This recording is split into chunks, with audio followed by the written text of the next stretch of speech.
Good morning. Good morning. तो हम लोग बच्चों, आप लोगों को पता है जैसे कि हम लोग पादप ऊतक के बारे में पढ़ रहे थे, ठीक है। Yes ma'am. तो हम लोगों ने लास्ट क्लास में देखा था कि जो सरल स्थायी ऊतक होते हैं पादपों में, वो कितने प्रकार के होते हैं, ठीक है। हमने सबके बारे में लिखा था, ठीक है। किसको बोलते हैं एपिडर्मिस? सरल स्थायी ऊतक। नहीं नहीं बेटा, एपिडर्मिस मतलब मैं पूछ रही हूँ इस एपिडर्मिस क्या होता है। तो ये पौधों में पाई जाने वाली सबसे बाहरी परत को एपिडर्मिस कहते हैं। इसके नीचे सारे ऊतक जो होते हैं वो पौधों में मतलब अरेंज होते हैं, ठीक है, व्यवस्थित होते हैं, ठीक है। Yes ma'am. ये पौधों में पाई जाने वाली सबसे बाहरी परत होती है एपिडर्मिस। Okay ma'am. पौधों में पाई जाने वाली सबसे जैसे मैंने बताया था ना कि मनुष्यों में या जीव जंतु में त्वचा, हमारी त्वचा जो है वो सबसे बाहरी परत है। सेम यस उसी मैम। प्रकार पौधों में जो सबसे बाहरी परत होती है उसको एपिडर्मिस बोलते हैं। Okay ma'am.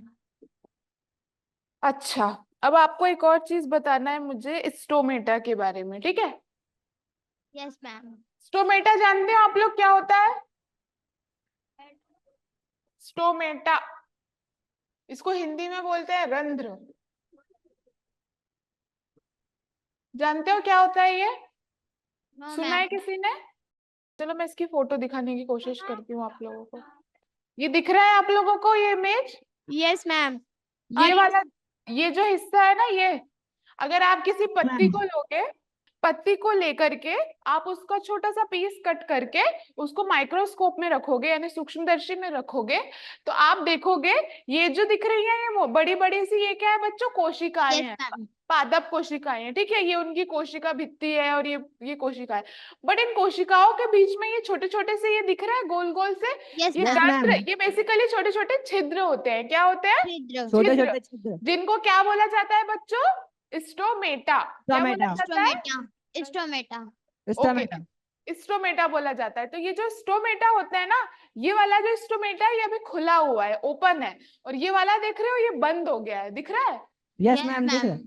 तो क्या होता है ना बच्चों, जो पौधे होते हैं वो गैसों का आदान प्रदान यानी एक वाष्पोत्सर्जन एक प्रक्रिया होती है जिसके माध्यम से पौधे जो होते हैं क्या करती हैं, पौधों की जड़ें जो होती है वो जल का अवशोषण कर लेती हैं, ठीक है।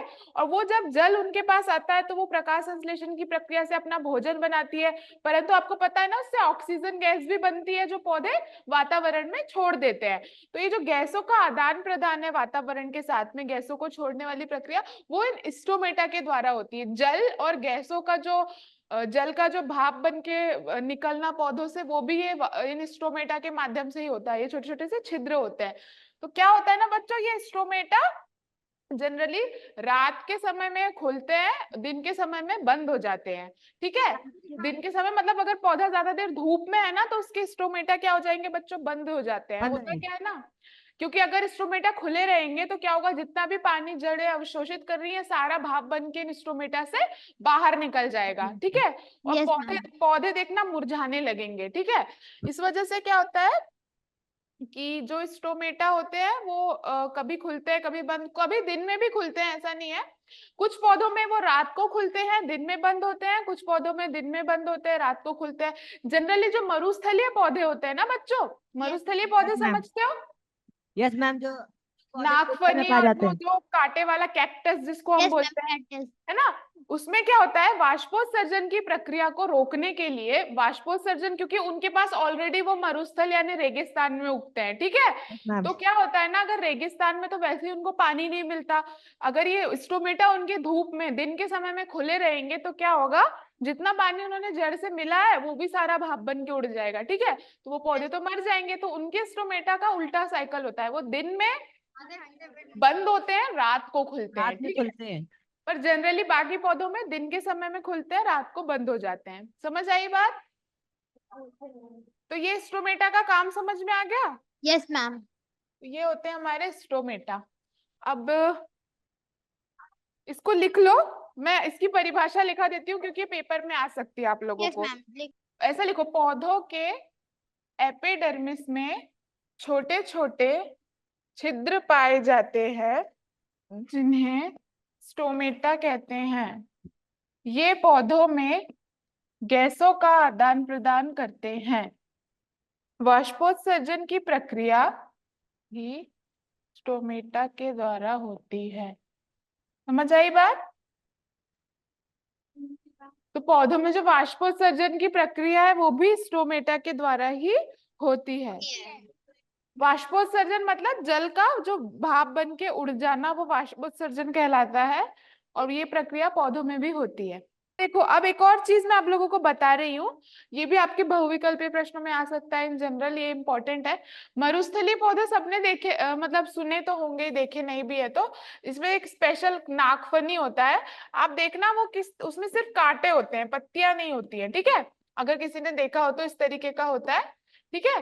उसमें जो बेसिकली क्या होता है ना, सिर्फ कांटे पाए जाते हैं, और उसका ऐसा हरे से कलर का ऐसा बड़ा सा यस मैम देखा तना होता है, ठीक है? देखा है। हाँ, वेरी गुड। जहां भी पानी कम होगा भूमि में, या फिर जहाँ पे मतलब अपन कह लो कि पानी उतना अवेलेबल नहीं होता है, वहां पर इस तरीके के पौधे अपने आप उग जाते हैं, ठीक है?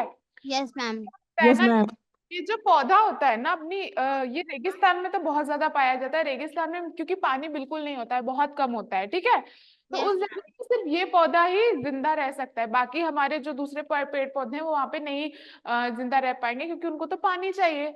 इस पौधे में क्या खासियत रहती है ना बच्चों, बेसिकली ये मरुस्थलीय वातावरण में जिंदा रहने के लिए इसने अपने आप को अनुकूलित कर लिया है, ठीक है? क्या कर लिया है? अपने आप को अनुकूलित कर लिया है इस तरीके से कि ये मरुस्थलीय वातावरण में भी जिंदा रह सकता है।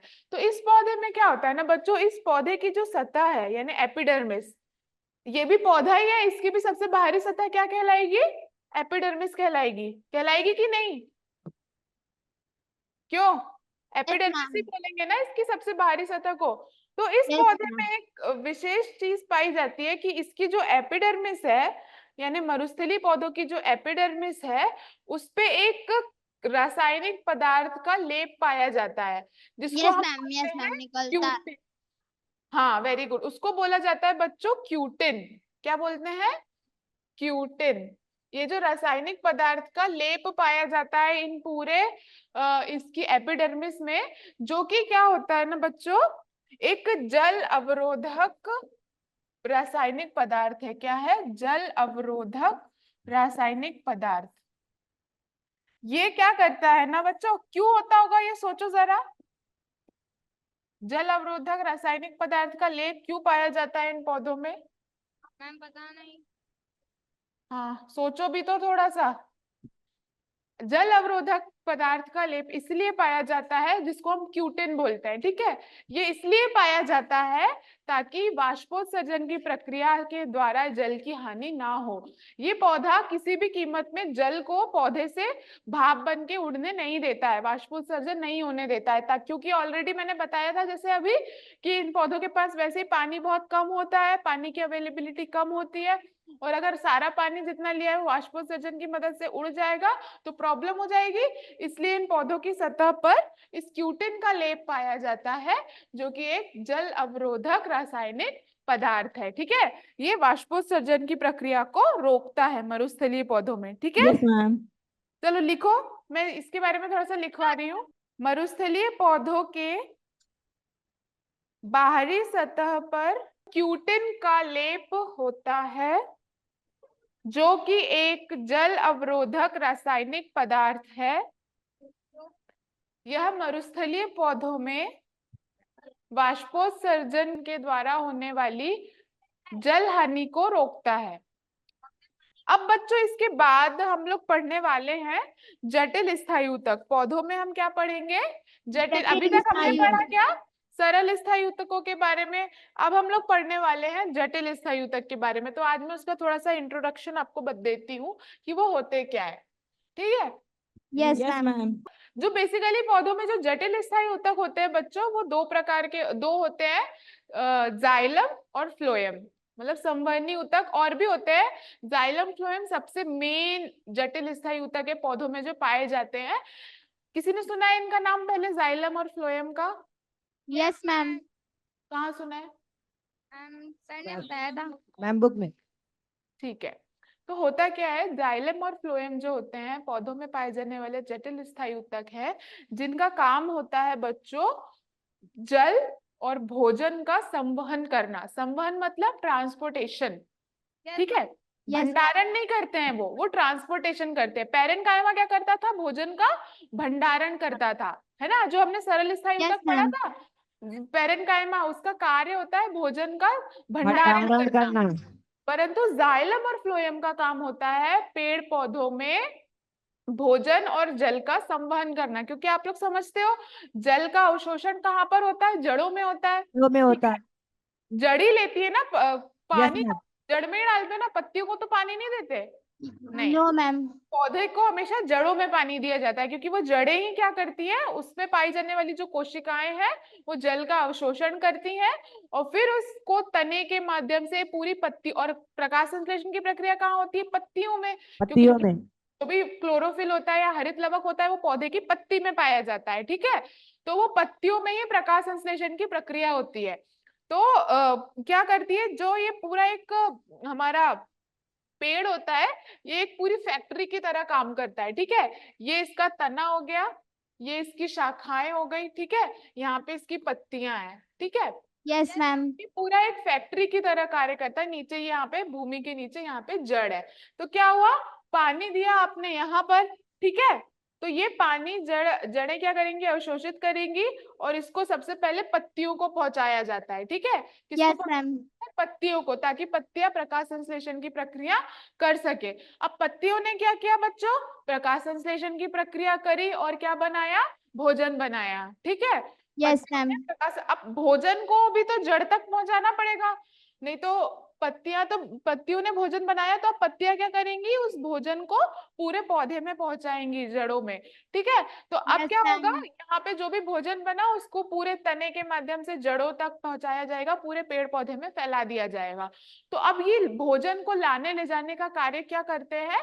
जाइलम और फ्लोएम करते हैं, ठीक है। Yes, ठीक है। ma'am. तो जो फ्लोएम का जाइलम का काम होता है बच्चों, तो ये दो नाम हमेशा याद रखिएगा जटिल ऊतकों में, जाइलम और फ्लोएम, ठीक है। तो मेन आप जाइलम फ्लोएम से याद कीजिए, क्योंकि यही ज्यादा मतलब बोला जाता है बायोलॉजी में।